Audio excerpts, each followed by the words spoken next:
information, and I have to be very economical, like they say in the Gambia, with what I have.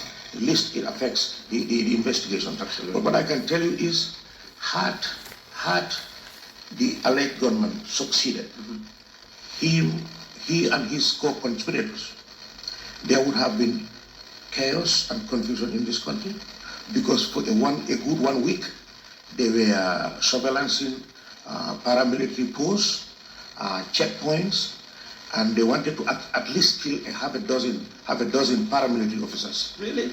That was the motivation. So the police are unearthing evidence after evidence after evidence, and family members, friends who actually knew about this, people that the perpetrator spoke to and confided and confessed, should also report to the closest police station or the nearest police station. The man, after he shot these people, allegedly shot these people, was met by co-conspirators at a mosque within that vicinity, who actually provided the getaway car and drove him into the thick forest of Casamas for safety. So the police have uncovered this because Mr. Bojang has been exceptionally cooperative, and they're very happy with his information. Yeah. Again, as you say, we are trying not to divulge too much, but when you talk about attack on police stations and an intention to kill more than half a dozen security officials, every time, security installations have been attacked in this country, it's been with a calculated attempt to topple the government. You're not suggesting that this could have been the latest attempt to topple a democratically elected government in the Gambia? It would be premature to say that. However, preliminary investigations are just overwhelmingly interesting. I would put it that way. Yes. We need to be very careful. And I'm not alleging anything. I'm just saying that preliminary investigations are yielding great leads, and the police are very happy. Good morning, Peter. I'm joining the rest of Gambians in expressing my heartfelt condolence to the victims' families and entire Gambia. Peter, I don't know what is the secret behind the shootings. I don't think it's necessary for government spokesman to come there and give us the president's reaction. We all see his reaction. Let them work on the reforms. I suppose that would be security reforms, truth and reconciliation. That is better. And and give the money to the people who deserve. I suppose that this is about acting on the recommendations of the TRRC, and also, really moving faster with the security sector reforms. Peter, that is a great question for another day. Today, the security sector reforms. Peter, that is a great question for another day. Today, Gambians are talking about the death of 2 innocent men. That has nothing to do with TRRC. It has nothing to do.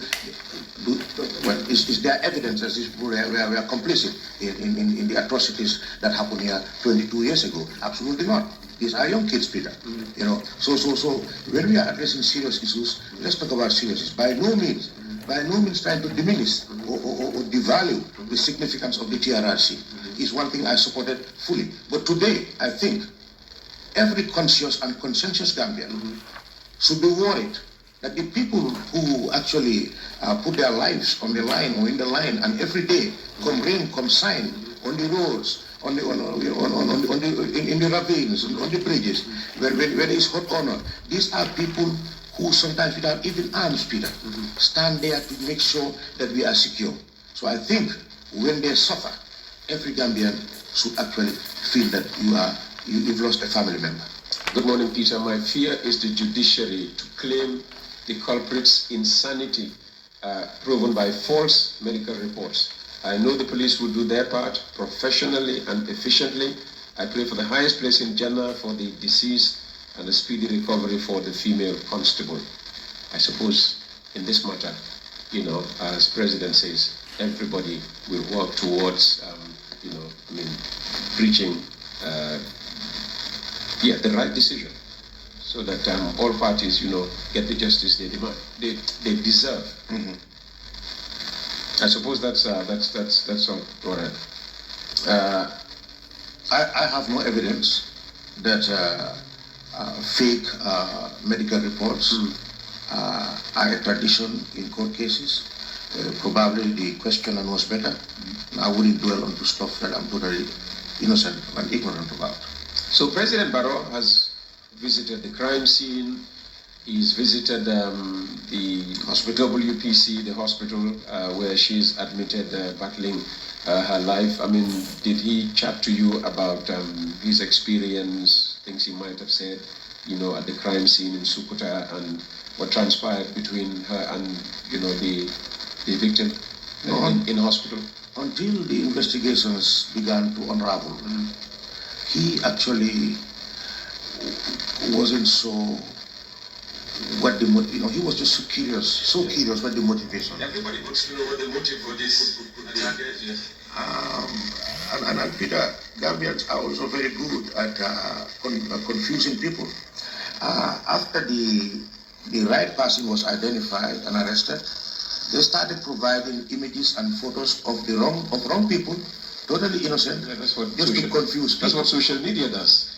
In this case, though, I think social media has done a good job I think families talking, and then they say he's in neighborhood, he's here. So sometimes social media is not all that, No. Yeah. Nobody's saying all the time. Yeah, positively put to use is a very good tool. Absolutely. Yes. But the negative. And that was why it was designed. Yeah, exactly. Yeah. Not to insult mothers and, yeah.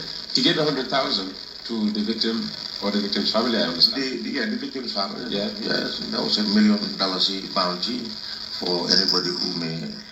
In this case, I think since it's government. That's the bounty on the head of the person in a way. But I hear 100,000. Yes, the 100,000. And then the Deputy Inspector General of Police, Moduso, also actually gave $25,000 on behalf of the police there. And as we went to press, like you say, I know the police female network, of which the lady is a member, has also been coming together, and they plan to, I think, also visit the hospital and also give some money to help in her recoveries.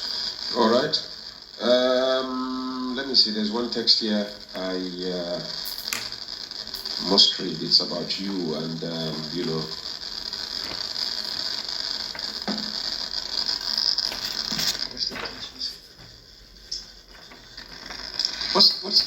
We actually still have it. There's just a moratorium. President Barrow has decided to place a moratorium on it, but to the best of my knowledge and belief, I think it is still in our books. So that's what it is.